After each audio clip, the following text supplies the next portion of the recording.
Muito boa tarde.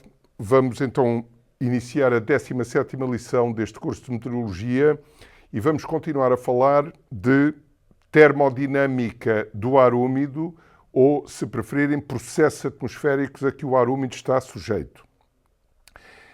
Nós já falámos de todos os aspectos conceptuais e teóricos relativos a estes aspectos. Vamos hoje ver como a utilização de nomogramas aerológicos permite que tais processos sejam resolvidos graficamente. A principal função de um diagrama aerológico é a de fornecer um conjunto de linhas que representem processos fundamentais da termodinâmica do ar úmido. Que processos são esses? São processos isobáricos, isotérmicos, adiabáticos secos e pseudoadiabáticos. Essas linhas resolvem graficamente as leis da termodinâmica quando aplicadas a esses processos. E por isso, tais diagramas termodinâmicos designam-se por nomogramas. A palavra nomograma tem uma raiz grega, nomo em grego significa lei. Portanto, é um diagrama que resolve leis da física, designadamente leis da termodinâmica. Um nomograma deve apresentar determinadas características que facilitam a sua utilização, designadamente áreas circunscritas por linhas fechadas devem representar energia específica, energia por quilograma. Linhas fundamentais devem, quanto possível, ser retilíneas ou aproximadamente retilíneas, e o ângulo entre as isotérmicas e as adiabáticas deve ser tão grande quanto possível, idealmente da ordem de 90 graus. Vamos começar pelo diagrama de Clapeyron, que é um diagrama termodinâmico bem conhecido, em que as coordenadas são a pressão e o volume específico. Nós vamos considerar como coordenadas menos a pressão e o volume específico, ou, se preferirem, o eixo das ordenadas, que é o eixo da pressão, vai apresentar os valores crescentes da pressão no sentido descendente e não no sentido ascendente, para simular o que se passa na atmosfera, onde a pressão atmosférica aumenta à medida que a altitude decresce. Ora bem, neste diagrama, se imaginarmos um conjunto de estados termodinâmicos representados por pontos de uma linha fechada L, estes estados circunscrevem uma área cujo valor é dado, como é bem sabido, pelo integral cíclico de Pd-alfa, o qual representa trabalho. Portanto, se nós conhecermos a pressão em função de alfa em todos os pontos da linha L, podemos calcular este integral e, por consequência, podemos calcular a energia envolvida num processo cíclico. Ora bem, outro diagrama também bem conhecido da termodinâmica é o diagrama temperatura-entropia, ou diagrama entrópico. Num sistema bivariante, os seus estados termodinâmicos podem ser representados por um par de valores, por exemplo, da pressão e do volume específico, ou um par de valores de temperatura e entropia específica. Quer isto dizer que a temperatura e a entropia específica se podem exprimir em função da pressão e do volume específico e vice-versa. Por consequência, se nós tivermos um processo representado por estados termodinâmicos dispostos ao longo de uma linha L no diagrama P-alfa, se esses mesmos estados forem representados por uma linha L' no diagrama entrópico, ou diagrama TS, então a área circunscrita por essa linha no diagrama entrópico, pela linha L', é igual à área A representada no diagrama de Clapeyron. Ou seja, o integral cíclico de TdS é o integral cíclico de Pd-alfa, desde que as linhas L e L' representem os mesmos estados termodinâmicos e o mesmo processo cíclico. Porquê que isto é verdade? Bom, porque, de acordo com a primeira lei da termodinâmica, dU, a variação da energia interna específica, é igual a TdS menos PD-alfa e, consequentemente, como o integral cíclico de dU é nulo, concluímos imediatamente que o integral cíclico de TdS tem que ser igual ao integral cíclico de PD-alfa. Em termos físicos, o que é que isto representa? Ou o que é que esta igualdade traduz? Traduz que num processo cíclico o calor iguala o trabalho.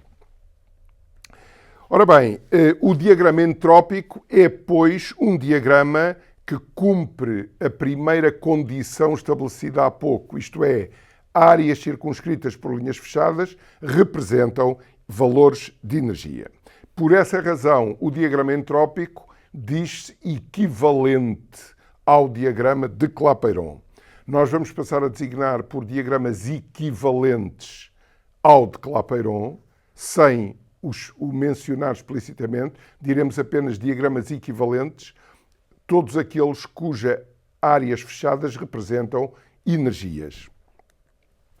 O diagrama entrópico foi, de facto, introduzido na prática meteorológica por Sir Napier Shaw, que está aqui uma fotografia dele. Sir Napier Shaw foi um dos diretores do Met Office inglês que introduziu este diagrama e que o designou por diagrama T-Phi ou T-Figrama. Porquê T-Figrama? Porque nessa altura a entropia específica era representada pela letra Φ e não pela letra S. Portanto, em vez do TS-grama, ficou o T-Figrama, nome que ainda hoje é utilizado.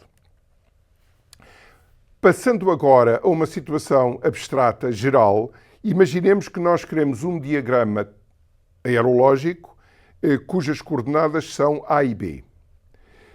Ora bem, para que haja equivalência ao diagrama de Clapeyron, a condição integral cíclico de AdB igual a integral cíclico de menos PD-alfa tem que ser cumprida. Bom, isto significa, portanto, que o integral cíclico de PD-alfa mais AdB deve ser zero. Bom, isto implica que deve existir uma função cuja diferencial é PD-alfa mais AdB.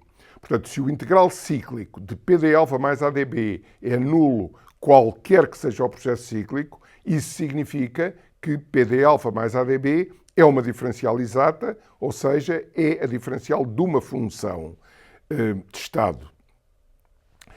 Bom, e sendo assim, os coeficientes P e A, respectivamente de dα e dB, devem ser as derivadas parciais de primeira ordem dessa função f.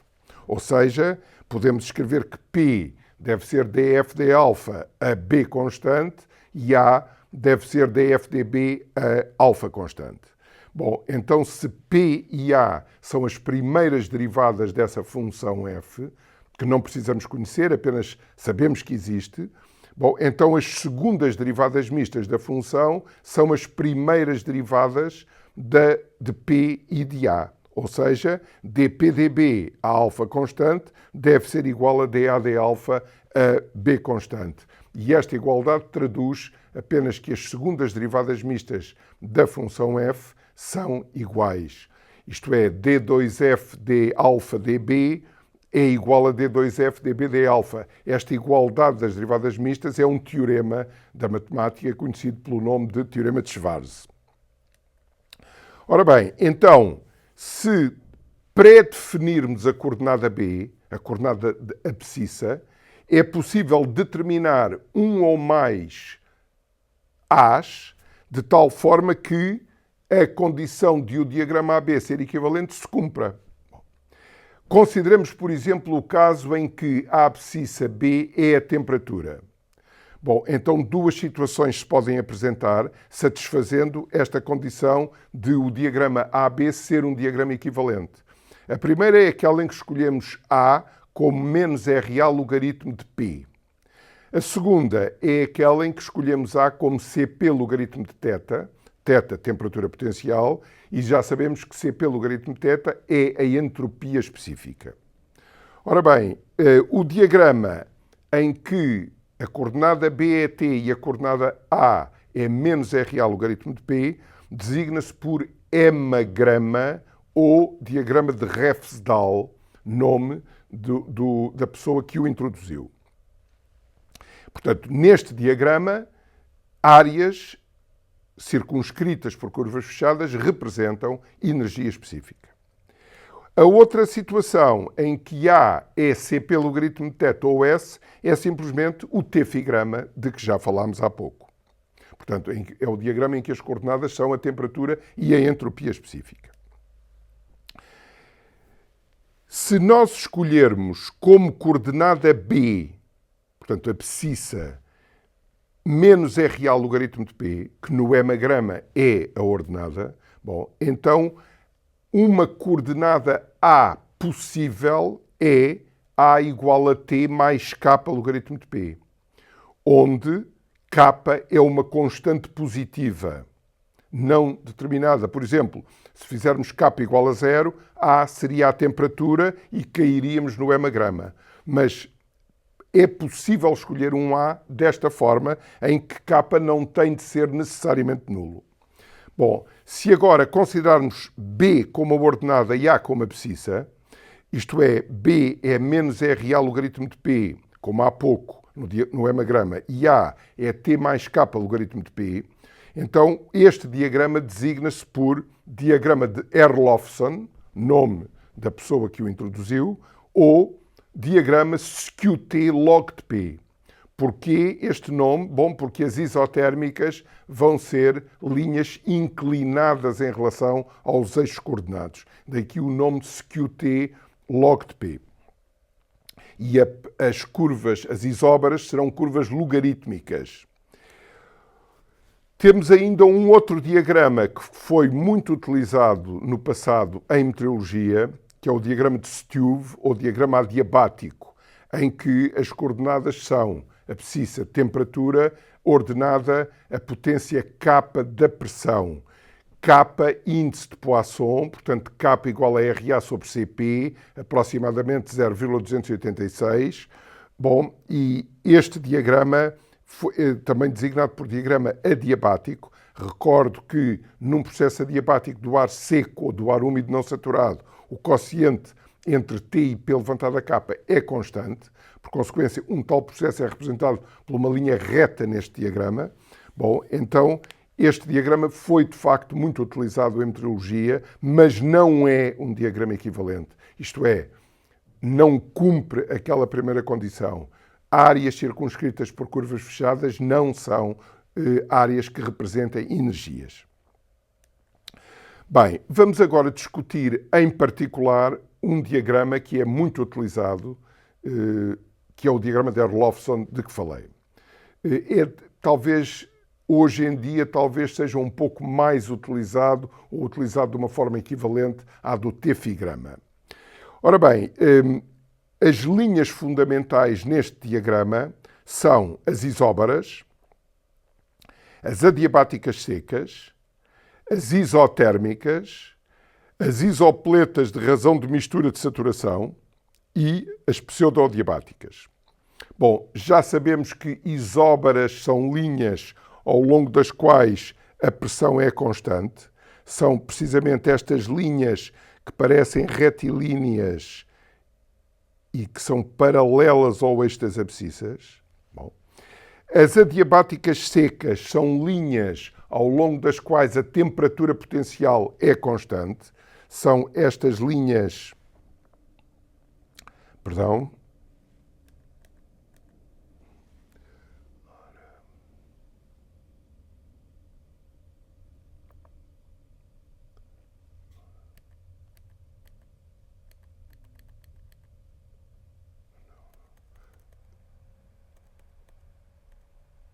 Portanto, são estas linhas ligeiramente curvilíneas que estão aqui a percorrer a seta, são as adiabáticas secas. As isotérmicas são estas linhas retilíneas, que são, em cada ponto do diagrama, são quase perpendiculares às adiabáticas secas. Bom, as linhas a tracejado são linhas de igual valor da razão de mistura de saturação. Nós vimos que, fixado uma temperatura e fixados os valores da temperatura e da pressão, existe um único valor da razão de mistura de saturação. Se eu fixar um valor para a razão de mistura de saturação, há muitos pares pressão-temperatura que conduzem a esse mesmo valor. E, por consequência, esses pares definem neste diagrama uma linha de igual valor de RS. Por outro lado, as linhas que representam processos pseudo-adiabáticos, portanto, processos em que o ar úmido saturado ascende na atmosfera e todos os produtos da condensação abandonam a partícula em ascensão, esse processo, que é um processo ao longo do qual a pseudotemperatura potencial do termómetro molhado ou, equivalentemente, a pseudotemperatura potencial equivalente são constantes, tais processos são representados por estas linhas inclinadas para o lado esquerdo do diagrama que eu estou a percorrer e que vão tendendo assintoticamente para uma adiabática seca. Ora bem, portanto, acabamos de descrever o diagrama de Erlofson no que respeita às linhas fundamentais que nele estão presentes. Agora, resta saber como é que, utilizando estas linhas fundamentais, podemos responder a várias questões importantes na termodinâmica do ar úmido e no que respeita à estabilidade vertical da atmosfera. Já vamos ver isso a seguir. De qualquer forma, antes de o fazer, convém relembrar o seguinte. A atmosfera úmida é um sistema trivariante. Isto significa que os estados termodinâmicos do ar úmido só ficam definidos se nós fixarmos valores de 3 variáveis. Por exemplo, a pressão, a temperatura e a razão de mistura. Ou a pressão, a temperatura e a temperatura do ponto de orvalho. Suponhamos que escolhemos a pressão, temperatura e temperatura do ponto de orvalho. Então, um estado termodinâmico do ar úmido, neste espaço a 3 dimensões, seria representado por um ponto. Isto é, fixados valores de P, T e TD, temos um ponto neste espaço conceptual. Reciprocamente, se eu escolher um ponto, estou a fixar as suas coordenadas, estou a fixar um valor da pressão, um valor da temperatura e um valor da temperatura do ponto de orvalho e estou a fixar um estado termodinâmico possível do ar úmido. Se nós fizermos uma sondagem, uma radiosondagem, os valores da pressão, da temperatura e da temperatura do ponto de orvalho são valores destas quantidades relativos a diferentes partículas da atmosfera que se dispõem ao longo da vertical. Essa coleção de estados de diferentes partículas dispostas ao longo da vertical fica representada por uma curva neste espaço PTTD, que é simbolicamente esta curva que está aqui. Esta curva. Bom, mas como é fácil de perceber, não nos convém utilizar diagramas a 3 dimensões, mas sim a 2 dimensões. Então, se nós projetarmos esta curva no plano PT e no plano PTD, obtemos 2 projeções da curva de estado da atmosfera. A terceira projeção no plano TTD está determinada pelas 2 primeiras. Bastam 2 projeções. Se a seguir rebatermos o plano PTD sobre o plano PT, então a projeção da curva de estado no plano PTD fica assente no mesmo plano onde se encontra a curva projetada de estado da atmosfera projetada no plano PT. Por consequência, isto significa que, para um sistema trivariante, os estados termodinâmicos de diferentes partículas dispostas ao longo da vertical, sensoriados por uma radiosonda, ficam representados por 2 curvas no mesmo plano. A curva PT e a curva PTD. Isto é importante fixar, é que, uma vez que a atmosfera úmida é um sistema trivariante, num plano PT, onde no eixo dos T's eu posso selecionar temperaturas e temperaturas do ponto de orvalho, neste diagrama PT, os estados termodinâmicos desse sistema trivariante ficam representados por um par de curvas e não apenas por uma única curva. Uma curva PT e uma curva PTD. Estas curvas designam-se por curvas de estado da atmosfera úmida e são curvas eulerianas, visto que os seus pontos, ou os pares de pontos para cada valor da pressão, definem um estado termodinâmico do ar úmido, mas de uma determinada partícula. Para outro valor da pressão, temos um novo estado termodinâmico, mas de outra partícula. Daí serem curvas eulerianas. Ora bem,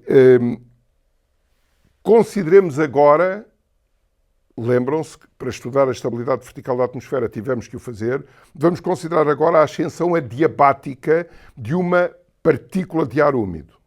Então, os estados termodinâmicos por que passa a partícula dispõem-se ao longo de uma adiabática seca até a partícula atingir o nível de condensação por ascensão e, em seguida, dispõem-se ao longo de uma pseudo-adiabática. Por consequência, os referidos estados termodinâmicos são representados num diagrama termodinâmico por uma linha apenas, designada por curva de evolução ou curva lagrangiana. Lagrangiana porque todos os estados termodinâmicos ao longo dessa curva referem-se à mesma partícula. Vamos então ver como podemos utilizar o diagrama de Erlofson ou o SQT log de P. Bom, como vamos ver, este diagrama pode ser utilizado para determinar graficamente todos os parâmetros que caracterizam estados e processos termodinâmicos do ar úmido. E vamos mostrar isso com uma série de exemplos. Suponhamos que se pretende calcular a razão de mistura atual de uma partícula de ar úmido que se encontra a um dado nível isobárico P.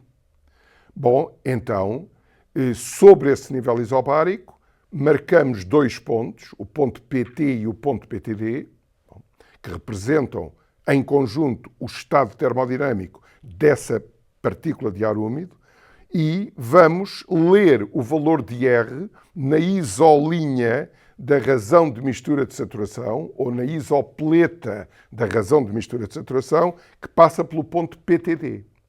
Bom, então, esse valor lido no diagrama, ou interpolado a olho entre duas linhas de igual valor da razão de mistura de saturação, é, ou determina, ou é idêntico ao valor da razão de mistura atual. Porquê? Porque, como sabemos, a razão de mistura atual é, por definição de temperatura do ponto de orvalho, a razão de mistura de saturação à mesma pressão e à temperatura do ponto de orvalho. Se quisermos a razão de mistura máxima da partícula, cujo estado termodinâmico é representado por dois pontos a um dado nível P, bom, então vamos ler o valor de RS que passa pelo ponto PT. Portanto, esse valor representa o valor máximo da razão de mistura que a partícula a essa pressão e a essa temperatura pode ter. Se quisermos a umidade relativa, bom, sabemos que a umidade relativa é o quociente entre a razão de mistura atual e a razão de mistura de saturação. Já acabámos de ver como podemos ler no diagrama os valores de R e de RS. E então podemos, com uma máquina de calcular ou fazendo uma divisão, obter o valor da umidade relativa em percentagem. Mas também podemos fazê-lo graficamente. Como? Uma vez que o diagrama de Erlofson permite multiplicar e dividir números. Neste caso, queremos dividir dois números, R e RS. Sabemos que o quociente é inferior à unidade, visto que o valor máximo de R é RS. Ora bem, então como é que fazemos isto graficamente? Identificamos os pontos PT e PTD. Em seguida, seguimos a partir do ponto PTD a linha de razão de mistura de saturação até esta interceptar a isóbara dos 1000 hectopascal E a partir deste ponto de interseção, seguimos a isotérmica, que passa por esse ponto, até esta interceptar a linha de razão de mistura de saturação, que passa pelo ponto PT. Lemos o valor da pressão em hectopascal, que passa pelo último ponto de interseção, portanto, pela interseção da isotérmica com a linha de igual razão de mistura de saturação proveniente do ponto PT. Bom, lemos o valor da pressão em hectopascal, dizia, dividimos esse valor por 10 e o número obtido é numericamente igual à umidade relativa em percentagem. Suponhamos agora que queremos conhecer a tensão atual de vapor. Portanto, temos uma partícula de ar úmido, essa partícula não está necessariamente saturada, tem algum vapor de água e queremos conhecer a pressão parcial do vapor de água, ou seja, a tensão de vapor. Bom, sabemos que a tensão atual é igual à tensão de saturação à temperatura do ponto de orvalho. E sabemos que tensões de saturação não dependem senão da temperatura. Por outro lado, sabemos que a razão de mistura atual, que é a razão de mistura de saturação, há a mesma pressão e há a temperatura do ponto de orvalho e é dada por uma expressão que foi deduzida atrás, que é epsilon, 0,622, tensão de saturação à temperatura TD, a dividir pela pressão. Por consequência, reparem, a tensão de saturação que aparece nesta última igualdade, que iguala o R atual ao segundo membro da igualdade, a 0,622 ES de TD sobre P, o ES só depende da temperatura, não depende de mais nada. Então, se nós, a partir do ponto PTD, seguirmos a isotérmica T igual a TD, até esta cruzar a isóbara de 622 hectopascal, e lermos nesse ponto de interseção o valor da razão de mistura de saturação em gramas por quilograma, bom, o valor lido de RS é numericamente igual à tensão de vapor E em hectopascal. Porquê? Porque repare-se que se nós seguirmos, a partir do ponto PTD, a isotérmica T igual a TD, o valor de ES não se altera. É sempre o mesmo, visto que eu não estou a mudar a temperatura. Se eu atingir a pressão de 622 hectopascal, então, para esse valor da pressão, tenho um determinado RS. Mas o quociente de 0,622 por 622 é 10 a menos 3, 0,001. Bom, então, isto significa que nessa isóbara dos 622 hectopascal, a tensão de saturação, que é a mesma que no nível inicial de partida, é a razão de mistura de saturação a dividir por 10 a menos 3, ou seja, é a razão de mistura de saturação vezes 1000. Bom, mas agora reparemos, se a razão de mistura de saturação, que está, para poder ser utilizada a fórmula, expressa em quilos por quilos, quilos de vapor por quilos de ar seco, for multiplicada por 1000, obtemos a razão de mistura de saturação em gramas por quilograma de ar seco. Por consequência, a conclusão é de que, após este procedimento, o valor da razão de mistura de saturação no ponto em que a isotérmica T igual a TD cruza a isóbara de 622 hectopascal, o valor em gramas por quilograma é numericamente igual ao valor da tensão atual de vapor. Se adotarmos um procedimento análogo a partir do ponto PT, portanto, se seguirmos a isotérmica T até cruzar a isóbara de 622 hectopascal, se no ponto de interseção lermos o valor de RS, que já está em gramas por quilograma, esse número é igual ao número que exprime a tensão máxima ou a tensão de saturação do vapor em hectopascal. Outra questão determinar a temperatura potencial θ a um dado nível isobárico P. Bom, então é simples. A partir do ponto PT, seguimos a adiabática seca até esta cruzar a isobra de 1000 hectopascal.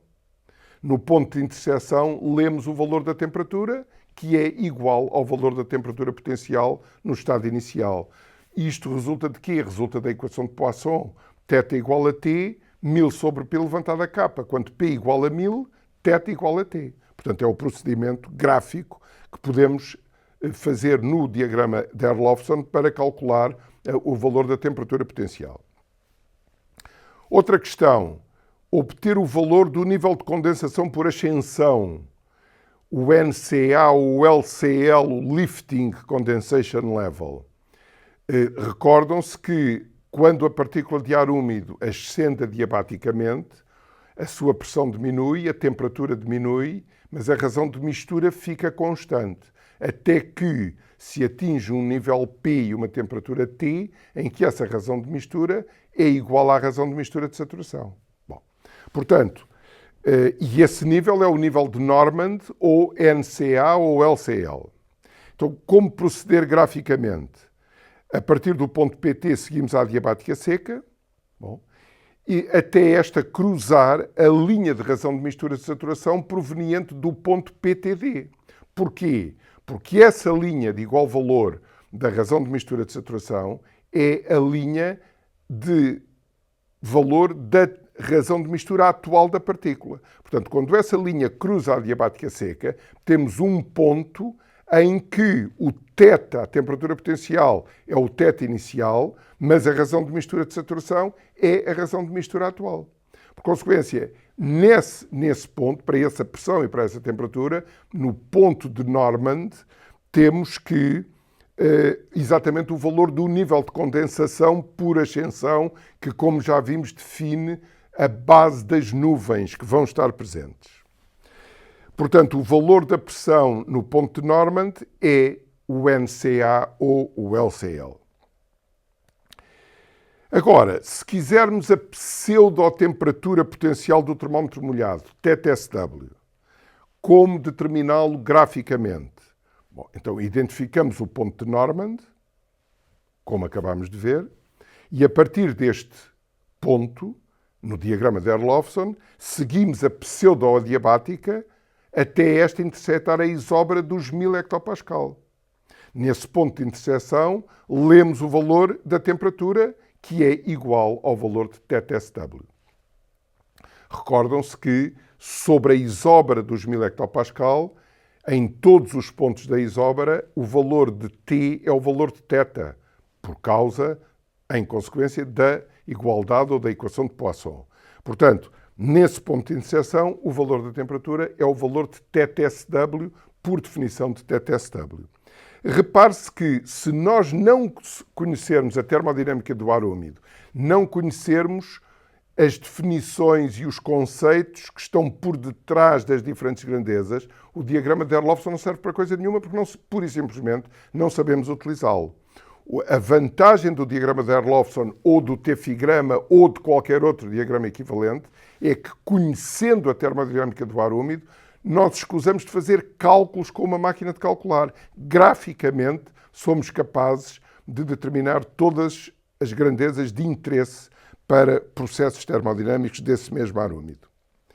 Se agora quisermos calcular o valor da pseudotemperatura potencial equivalente, TTSE, graficamente, identificamos o ponto de Normand e, a partir do ponto de Normand, seguimos a pseudo-adiabática, agora não na direção dos 1000 hectopascal, mas sim até esta pseudo-adiabática se tornar paralela a uma adiabática seca que constitui a sua assíntota. Seguindo esta adiabática seca até à isobra dos 1000 hectopascal e lendo nesse ponto de interseção o valor da temperatura, estamos a ler o valor de TTSE. Porquê? Isto é a definição de TTSE, a pseudotemperatura potencial equivalente, que é uma constante lagrangiana de um processo pseudo-adiabático, tal como o é θSW. Pseudotemperatura do termómetro molhado, TSW. Graficamente, identificamos o ponto de Normand e a partir do nível de condensação por ascensão, seguimos a pseudo-adiabática até esta interceptar o nível de pressão inicial. No ponto de interseção, lemos o valor da temperatura, a qual é, por definição, TSW. Se quisermos a pseudotemperatura equivalente TSE, o mesmo procedimento, identificamos o ponto de Normand, ou o nível de condensação por ascensão. A partir do ponto de Normand, seguimos a pseudo-adiabática, até esta se tornar paralela a uma adiabática seca. Seguimos a adiabática seca até esta interceptar a isóbara que corresponde ao nível de pressão inicial. Nesse ponto de interseção, lemos o valor da temperatura, que é, por definição, TSE. Se quisermos conhecer o nível de congelação ou o nível a que se encontra a isotérmica 0 graus Celsius, porquê que esta isotérmica é importante? Bom, porque uma vez que a temperatura se torne 0 graus Celsius ou inferior, podemos ter água na fase sólida, isto é, gelo. Por consequência, é importante saber a que nível se encontra a isotérmica 0. Se a isotérmica 0 se encontra a um nível de pressão muito baixo, ou seja, a uma grande altitude, temos uma determinada situação em que provavelmente, se houver precipitação, essa precipitação manifesta-se com água na fase líquida. Se o nível de congelação ou a isotérmica 0 estiverem muito baixas, portanto, para pressões relativamente elevadas, provavelmente, se houver precipitação, vamos ter granizo, vamos ter água na fase sólida. Bom, então, como determinar o nível de congelação? É simples, temos o valor da pressão, da isóbara que passa pelo ponto de interseção da curva de estado PT com a isotérmica 0 Celsius, que já está definida no diagrama de Orlovson. O nível de convecção livre, o NCL ou o LFC, o Level of Free Convection. Bom, já sabemos da termodinâmica do ar úmido porque é que este nível é importante. Porque se uma partícula de ar úmido conseguir atingir este nível, a partir daí o meio acelera a partícula, visto que a partícula é mais quente que o meio, portanto a força de flutuação está dirigida segundo a vertical ascendente e a partícula é acelerada. Bom, então é acelerada e é provável a formação de nuvens de desenvolvimento vertical, associadas a processos convectivos. Graficamente, como determinar o nível de convecção livre? Bom, identificamos o ponto de Normand, ou o nível de condensação por ascensão, e a partir deste ponto seguimos a pseudo-adiabática até esta interceptar a curva de estado PT. No ponto de interseção, lemos o valor da pressão, o qual define o NCL.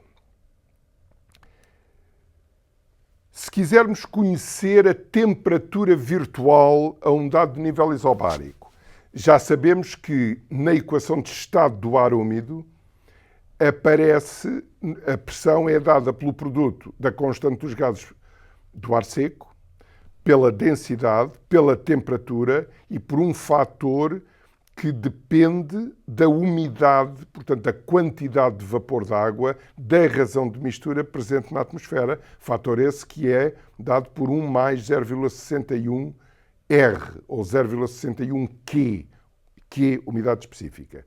Bom, e lembram-se que a temperatura virtual é precisamente o produto da temperatura por esse fator associado à razão de mistura presente na atmosfera.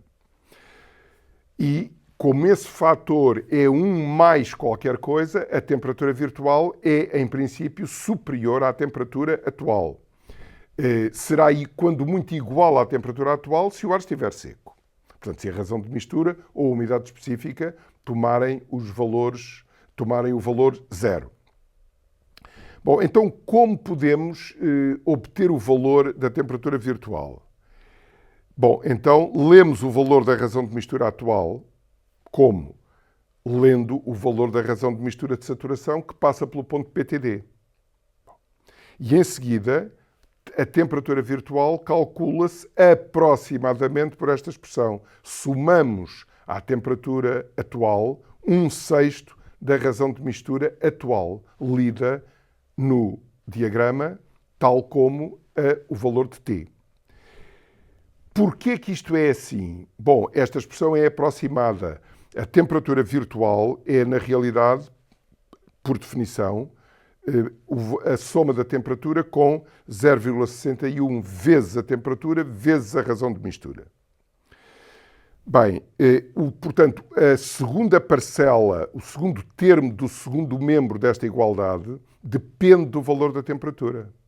Mas, se tivermos uma temperatura da ordem de 0 Celsius, 273 Kelvin, então esse segundo membro, esse segundo termo do segundo membro desta igualdade seria 273 vezes 0,61 vezes R.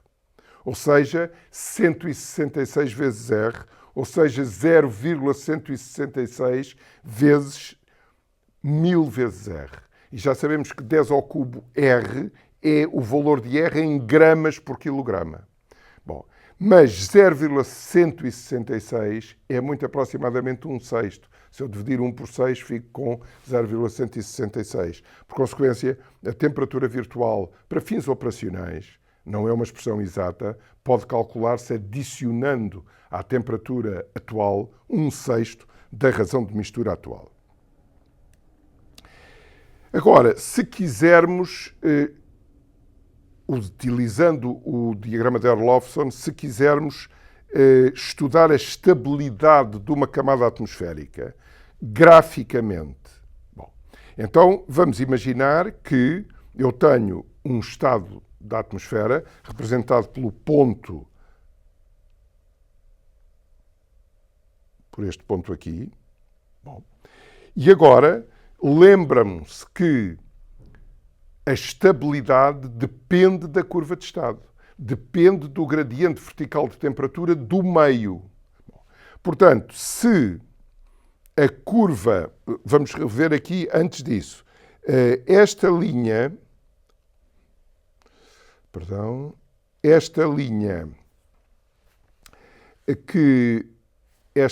que passa, esta aqui,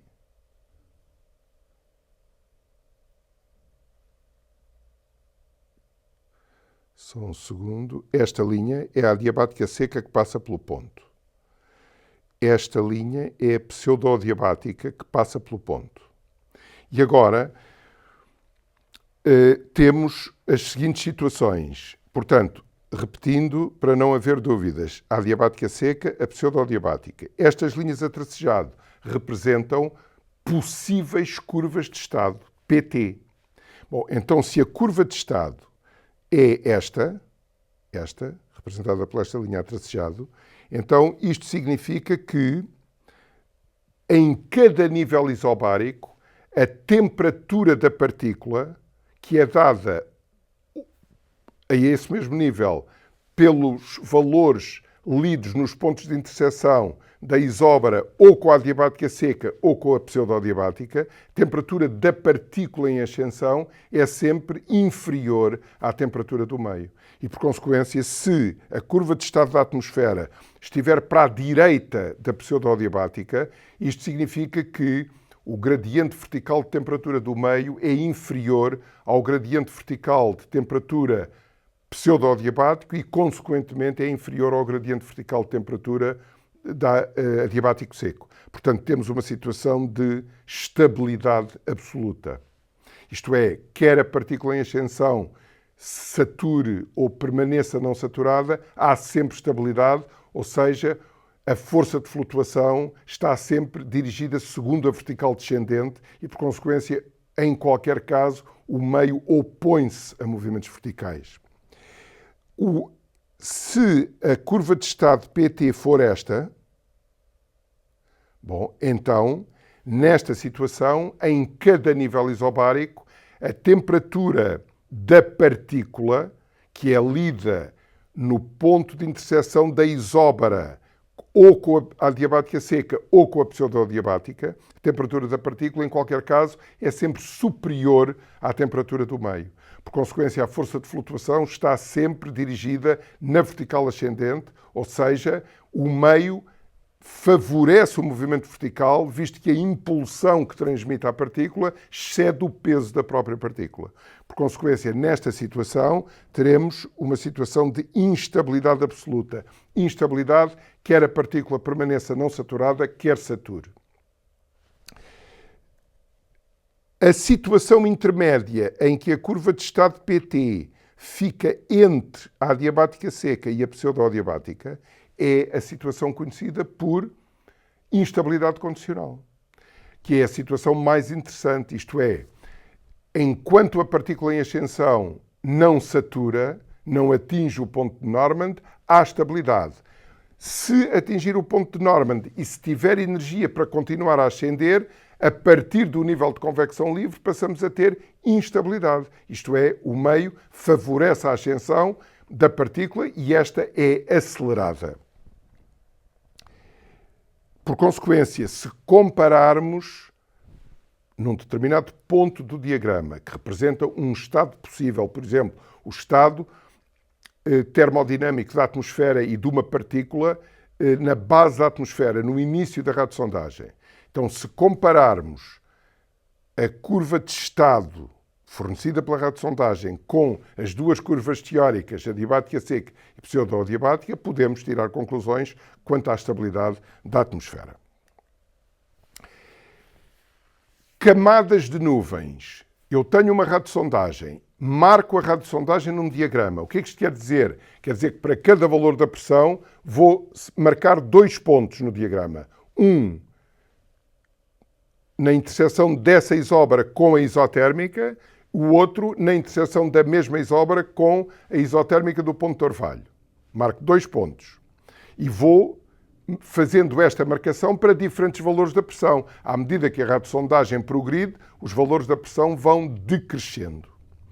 Bem, então, tendo as duas curvas de estado, como é que nós podemos identificar as camadas da atmosfera ao longo da vertical onde há nuvens? Graficamente, bom, então a partir das duas curvas de estado, PT e PTD, vamos identificar as camadas em que a diferença T menos TD é inferior ou quanto muito igual a 2 graus Celsius. Ou seja, vamos identificar as camadas em que a atmosfera está saturada. Reparem, aqui a saturação é da própria atmosfera, não é da partícula em ascensão. Eu vou identificar as camadas em que a sonda, que nos dá valores de T e TD de diferentes partículas dispostas ao longo da vertical, vou identificar as camadas em que essas partículas têm temperaturas e temperaturas do ponto de orvalho praticamente iguais. Diferenças inferiores ou quando muito iguais a 2 graus Celsius. São camadas onde há saturação. Bom, então identificam-se as altitudes das referidas camadas como? Utilizando a escala da altura que se encontra do lado direito do diagrama de Herlofsen. Portanto, a esse nível, lemos na escala da altura o valor da altitude. E comparamos em cada uma dessas camadas saturadas, comparamos o declive da curva de estado com o declive da pseudoadiabática, que passa pelo mesmo ponto, e concluímos quanto à estabilidade. Por consequência, identificamos as camadas saturadas, identificamos a estabilidade, como acabámos de ver, e identificamos a altitude. Então, com todos estes elementos, nós identificamos o tipo de nuvens. Por exemplo, se o nível da camada saturada estiver entre 2 e 6 mil metros. Se a atmosfera nessa camada for estável, como acabámos de ver comparando a curva de estado com a pseudoadiabática, se a camada for estável, então temos nuvens médias estáveis, estratiformes, autoestratos. Se a camada for instável, teremos nuvens médias instáveis, autocúmulos. E assim sucessivamente. Portanto, graficamente eu posso identificar as camadas de nuvens e o tipo de nuvens que está presente nessa camada. Na próxima lição, vamos ainda terminar este assunto da utilização do diagrama de Herlofsen para fins práticos, portanto, para o cálculo de grandezas associadas a processos termodinâmicos do ar úmido. E vamos terminar com exemplos e vamos ainda falar de como, utilizando este diagrama, podemos calcular a energia potencial disponível para a convecção, aquilo a que se dá o nome de CAPE, Convective Available Potential Energy, e também a energia potencial disponível relativa à inibição da convecção, aquilo a que se dá o nome de CIN, Convective Inhibition. Veremos isso na próxima aula com alguns exemplos. Muito obrigado.